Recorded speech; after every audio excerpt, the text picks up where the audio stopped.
Lisa. Recently I restocked my Etsy shop with some new products, some art quilts.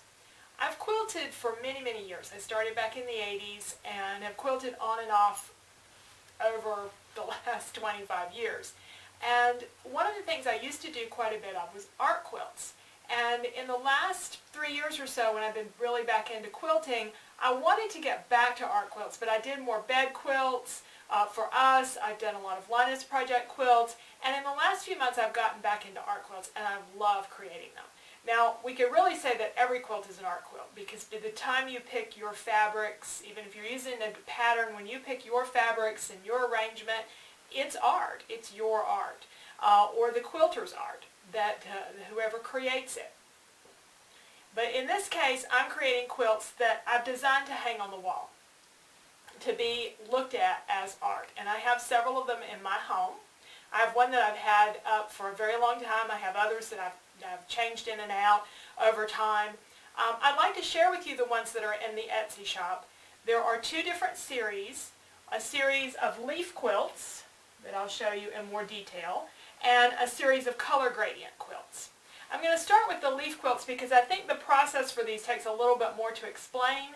I've done something here that I believe is fairly unusual in the way I've combined products to create a quilt. So let's have a look at the leaf quilts first. I have 3 quilts in the art quilts series that are based on leaves. And I think leaves they may look fall, but to me they're year-round. I love beautiful, colorful leaves. And I was inspired by the colors that we have living here in the foothills of the Appalachian Mountains in western North Carolina. There are 3 quilts. This one is a maple branch with the leaves falling leaves, and then one I call forest floor because you can see the leaves. It's as if you're looking down from the sky on the leaves that have fallen. Let me share a little bit about the process that I used for making these. The border fabrics for all of these are not fabrics that I just went out and purchased. I purchased the base fabric, like just a plain beige fabric, and then I added fabric paint.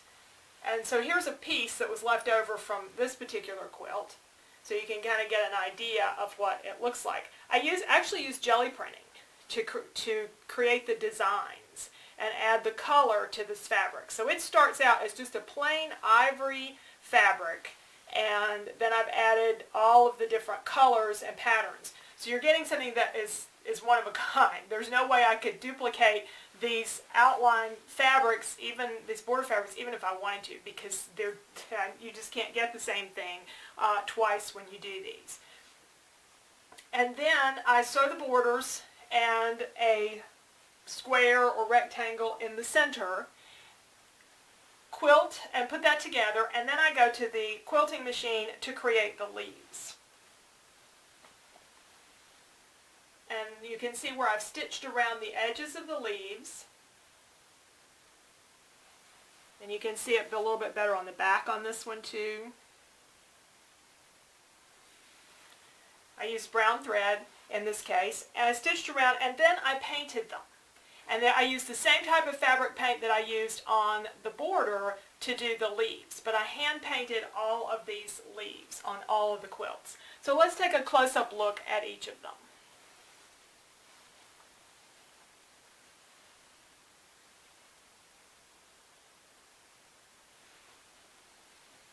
And how they hang.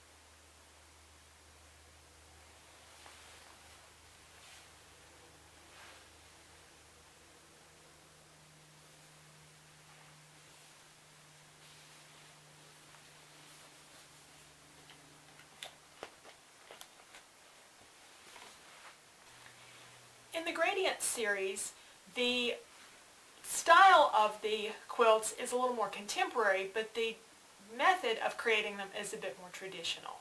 They are pieced with normal quilt fabrics that you would, most of these have been purchased in a quilt shop.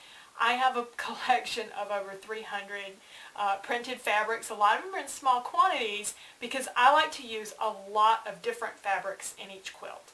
And in the description on the Etsy shop, it gives you an idea of how many fabrics are in each of these. I'm not going to try to quote it off the top of my head, but there's a lot of different fabrics in each one of these quilts. This one I call Jagged Falls. It was inspired by a waterfall that has very rough outcroppings of rocks that come down. The swirl design in the background accentuates that.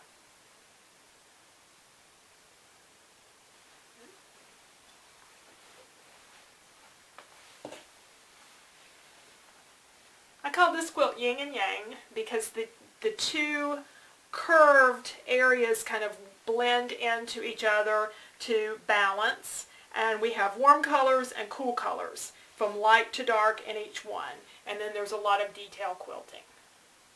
There are pockets at the top and bottom of this quilt so that you can hang it from either way.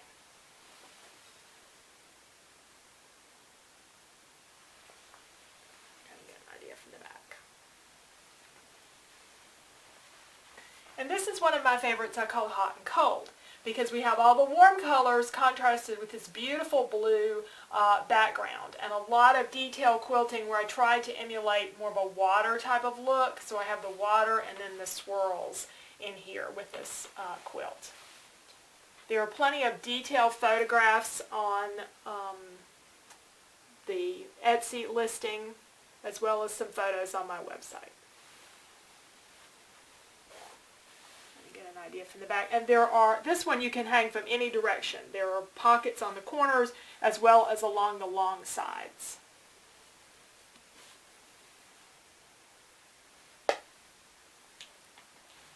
So thanks for taking a detailed look at the quilts that I have to offer.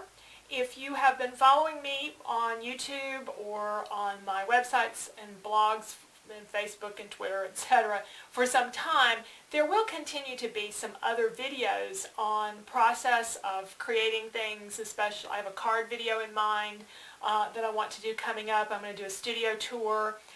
There may be some more scrapbooking. I haven't been doing as much scrapbooking in the last few years, but there will probably be some more of that. So there will continue to be some videos. There may even be some quilting videos. I haven't decided. So I hope you will subscribe if you're not already a subscriber and continue to join along with me in my arts and craft process. Thanks so much.